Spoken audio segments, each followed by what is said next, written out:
పేదరికాన్ని ఆసర చేసుకుని కుమ్రం భీం ఆసిఫాబాద్ జిల్లాలో కొందరు దళారులు స్థానిక మహిళలను రాష్ట్ర సరిహద్దులు దాటిస్తున్నారని అనుమానాలు వ్యక్తమవుతున్నాయి.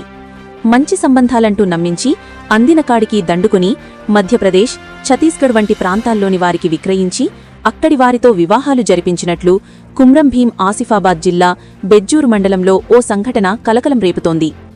బెజ్జూరు మండలానికి చెందిన 2 మహిళలు మంచిర్యాలకు పని నిమిత్తం వెళ్లారు. అక్కడ మంచిర్యాల, మహారాష్ట్రలోని సిరోంచా ప్రాంతాలకు చెందిన వ్యక్తులు పరిచయమయ్యారు. ఆ 2 మహిళల పేదరికం, అమాయకత్వాన్ని ఆసరాగా తీసుకుని పెళ్లి చేస్తామని నమ్మించి వారి నుంచి సెల్ఫోన్లు తీసుకుని ఛత్తీస్గఢ్, మధ్యప్రదేశ్ రాష్ట్రాలకు తీసుకెళ్లారు.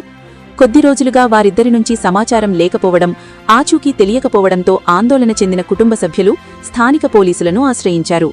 వారి ఫిర్యాదు మేరకు అప్పట్లోనే అదృశ్యంపై పోలీసులు కేసు నమోదు చేసుకుని దర్యాప్తు చేపట్టారు. ఇందులో భాగంగా ఆ మహిళలకు అక్కడి వ్యక్తులతో వివాహాలు జరిగినట్లు తెలుసుకున్నారు. 2-3 రోజుల కిందట వారిని సొంత గ్రామాలకు తీసుకొచ్చి కుటుంబ సభ్యులకు అప్పగించారు. స్థానిక, పట్టణానికి చెందిన వ్యక్తులు వివాహాల పేరుతో మహిళలను తరలిస్తున్నట్లు ప్రచారం జరుగుతోంది. కాగా మహిళల రవాణా కేసులో పలువురిని పోలీసులు అదుపులోకి తీసుకుని విచారిస్తున్నట్లు సమాచారం.